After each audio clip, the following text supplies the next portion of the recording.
I'm out here in the first cool, overcast morning in a while. It's been weirdly, freakishly warm. Anybody in the Northeast is probably experiencing that too. Pretty darn dry. There's promise of rain up in them dar skies. We'll see how it manifests, but I thought I'd put a little bit of effort into this high tunnel today. We have our watering system for the high tunnel is dependent entirely on rainwater, and so if I use some today to bring the barrels down so it can take on more later, that might hopefully work out pretty well. Spent a little bit of time out here with Zelda this morning. You can see she was eating some sun gold tomatoes and some leftover sea berries, and she was hanging out on my right arm there. She's back in with Mama for the moment. Anyway, I digress. It's a fall update on the high tunnel with airplanes and wind and all the other sounds of life. Part of the work is that we're going to be seeing our first frost most likely this week, a little early in the season. I'm a little relieved, to be honest, because then some plants will be going dormant and we can move forward on getting ready for shipping. But I'm bringing down the sides of this high tunnel, and in order to do that we had to cut some of the perennial kale that snuck its way out and send a bunch to the chickens, which was fun.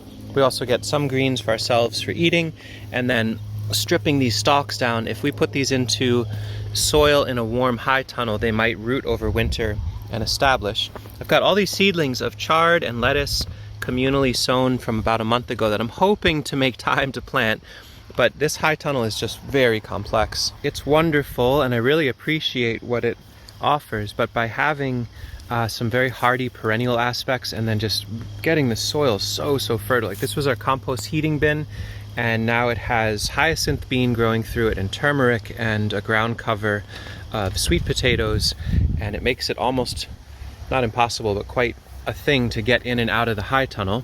These figs, which did not overwinter gracefully but now have grown beautifully, they loved the heat of the summer. They're hopefully going to finish up a crop. I'd love to get feedback from folks. We're getting cooler and cooler. I think what I should be doing, should have done, is cut back the growing tips so that they try to finish their crop. It's this amazing potential crop of figs, but none of them are quite ripe. Here's one that I pinched back a little ways ago. It's regrowing, but it doesn't feel like the fruit is necessarily riper than the other ones. I'd love some fig pinching tips, especially for these ones that are about ready to touch the ceiling. This is all growth from this year.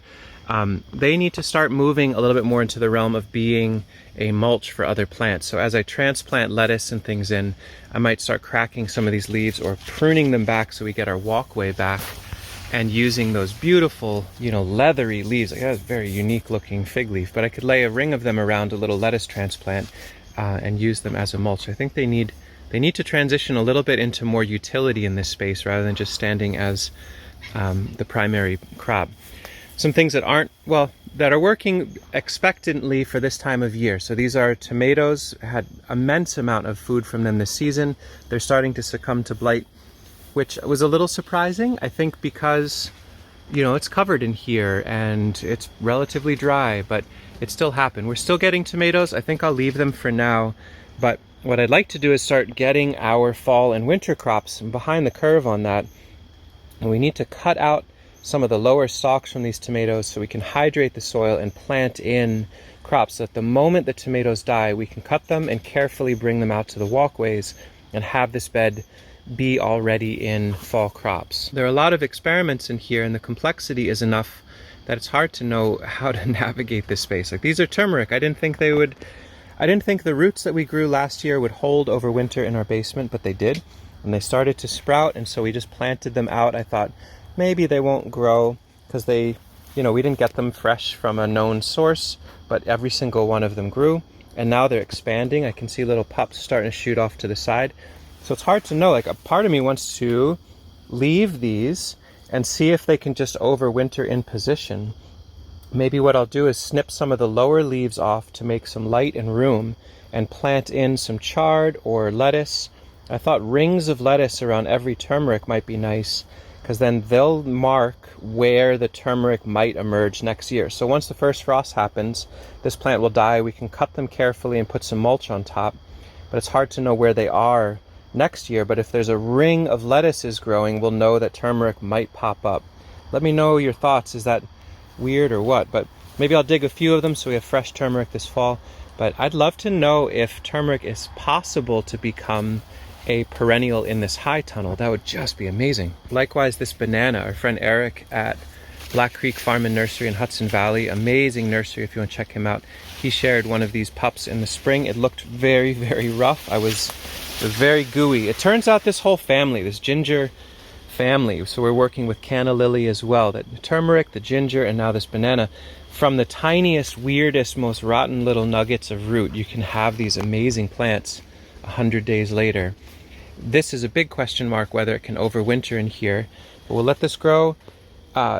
We'll not cut it until frost sends all the energy back down, and then I'll plan to mulch this crown very thoroughly for the winter. Our intent is to have these huge leaves as one of the best mulches we could ever ask for. Whether or not we get bananas, that's a big question mark. I think this is a Japanese type.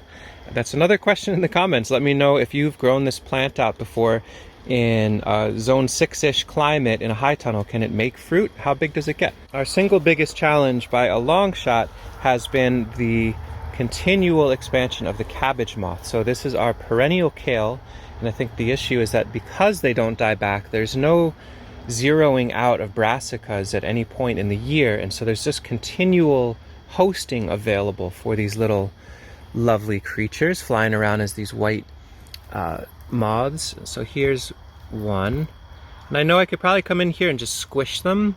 It feels a little futile and also kind of gross and not that fun. So we cut these periodically and send them to the chickens. But I'd love some suggestions from people. Are there plant companions? That's what I'm most interested in. Can we co-plant around the perennial kales or around our brassicas an aromatic or some sort of ideally perennial ground cover or lower plant that makes it so the cabbage moths just don't feel comfortable in here? I think we can cut these back pretty hard and reduce the population of these worms, and then a frost will kind of knock the population back. But it's a lot of plant material that's in a really hard way. The chickens don't mind eating these cut through leaves and they eat the worms, but it's a little bit of a bummer for these kales, and they would look so good if they could just get past that. In and amongst all the chewed up, harsh looking kale is this dahlia. This is a plant I don't think I planted. I don't think we put this in here. Sorry, Bee, I didn't realize you're sleeping there. Certainly perennializing in here, because I know I didn't plant dahlias in this part of the high tunnel this spring. I'm going to put that back down so the bee does not feel as frustrated. Somewhere deep in here is the crown of a dahlia that makes these ridiculous flowers. And I think we're just going to leave that as this nice surprise every year. It seems like the tomatoes don't mind having this obscene color right behind them. Another one back there, and it looks like some ginger overwintered in here. So there's a movement as the climate gets warmer.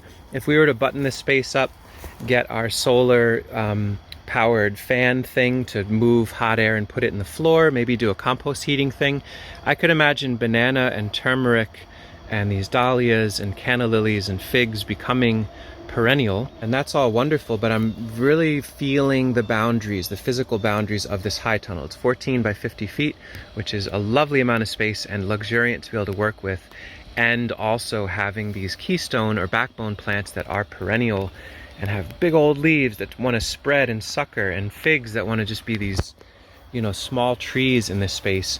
Someday we might want to consider building a larger tunnel, and I wonder what it would look like to make it like a earth bermed geothermal sort of thing, kind of evolve this idea. That's for another year or two, maybe a different lifetime, who knows. That is the update in this feral, ridiculous space. My time is going to transition now into clearing out some of these bug-chewed kales. Chewed, that's I think a word. Chewed? Yes. Bug-chewed kales. They're going to leave from here and go to the chickens, make some room, start transitioning some lettuces and fall crops if it's not too late for that. And all those different little questions and points I had throughout the video, I'd love to hear from you in the comments. You folks are wonderful. You've been very patient with the lack of videos for a while. It's a full life. We're getting into finalizing harvest of our annual crops, beginning the digging of our nursery crops so we can start shipping. We're going to, in the next week or two, begin that process. We'll let you know. And having a little one who's going to be 2 years old in a handful of days. It's wonderful and abundant and makes it a little hard to grab an old phone and record it all too. So thanks for your patience on that. Probably a lot more videos in the winter when it feels like there's less intense stuff to do. Blah, blah, blah. Thanks for watching. Let me know your thoughts, your comments, your questions